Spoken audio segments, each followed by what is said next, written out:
جن لوگوں کو اللہ پاک نے مال دیا ہے وہ اپنے مال کا کچھ حصہ، جب سے میں نے یہ حدیث پڑھی ہے کہ معراج کی شب نبی پاک علیہ الصلوۃ والسلام نے جب جنتی محلات کا مشاہدہ فرمایا تو وہاں نبی پاک علیہ الصلوۃ والسلام نے دیکھا کہ قرضے کا ثواب وہ 18 گنا اور صدقے کا 10 گنا. تو اس کی وجہ بھی بتائی گئی کہ علماء نے لکھی کہ قرض صدقہ تو بعض اوقات بہت سارے لوگ مانگ رہے ہوتے جو ضرورت مند نہیں بھی ہوتے، قرضہ عموماً ضرورت مند ہی مانگ رہا ہوتا ہے. تو قرضہ اپنے مال کا ایک پورشن رکھیں. آپ کے مثال کے طور پہ سیدی اعلیٰ حضرت امام علیہ سنت نے ایک بڑا پیارا اپنا طریقہ کار بتایا کہ مجھے روزانہ اتنے روپے صدقہ کرنے کا ثواب ملتا ہے. تو لوگوں نے پوچھا اتنے پیسے آپ روز صدقہ کرتے ہیں؟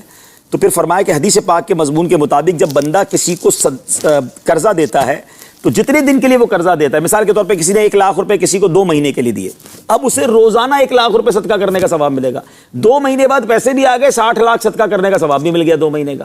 اور اگر کوئی اس پیسے کو ٹائم پہ نہ دے سکا اور آپ نے اسے اور ٹائم دے دیا تو اب یہ ثواب ڈبل ہو جائے گا، اب روز کے 2 لاکھ روپے صدقہ کرنے کا ثواب مل گیا. تو اب اگر ہم اتنا صدقہ تو نہیں کر سکتے، تو اگر اپنے مال کا ایک پورشن ہم قرض کے لیے رکھیں اور قرض دیتے رہے، واپس آ جائے پھر کسی کو دے دیں. تھوڑے پیسے الگ ہی رکھ لیں اپنے اکاؤنٹ میں، ایک چھوٹا سا پورشن بنا لیں ایک لون کا، اب وہ لون اسی میں چلتا رہے گا، آپ کو اتنے صدقے کا روز ثواب مل رہا ہے. تو اگر یہ مائنڈ سیٹ بن جائے، اس سے غریبوں کا فائدہ ہوتا ہے، کیونکہ قرض کو فروغ ملنا چاہیے. لوگ اب اتنے سنگ دل ہو گئے کہ پیسے دے کر بھی کہتے ہیں میرا نفع کیا ہے، کیونکہ یہ سود کی جو مذمت کی گئی نا، اس کی ایک بڑی وجہ یہ کہ بندہ ہر چیز میں نفع ہی ڈھونڈ رہا ہوتا ہے. وہ اگلا مر رہا ہے، پریشان ہے، لیکن اس کو قرضہ دیتے ہوئے کہیں گے مجھے نفع کتنا دو گے.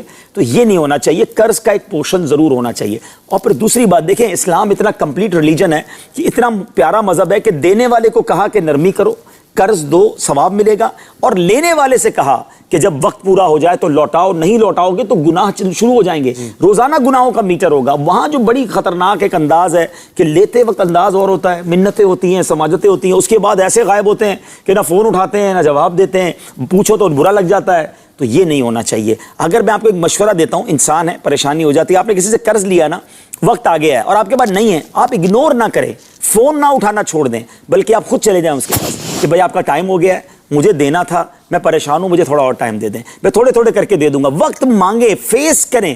جب آپ غائب ہو جاتے ہیں، آپ نہیں جواب دیتے، تو اس سے بڑا نقصان پتہ کیا ہوتا ہے کہ اب لوگ قرض دینا چھوڑ دیتے ہیں کہ کسی کے ساتھ ایسا ہوا نہ، کہتا نہیں یار اب یہ نیکی کرنی نہیں ہے. تو یہ نہ کریں. آپ کے غلط ایٹیٹیوڈ کی وجہ سے قرض دینے والے بھی لوگ پیچھے ہٹ جاتے ہیں. تو یہ نیکی ہے، قرض دیا کریں. اپنے ملازمین میں آپ سسٹم بنا سکتے ہیں. آپ کو یہ حق حاصل ہے کہ آپ قرض دے کر آپ ان کے ساتھ کوئی گارنٹی لے لیں، کوئی ترکیب ایسی بنائیں کہ آپ کو آپ کے پیسے واپس ملے. یہ آپ کا حق ہے.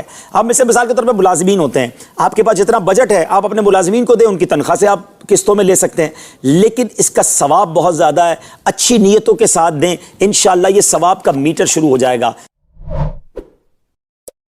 جن لوگوں کو اللہ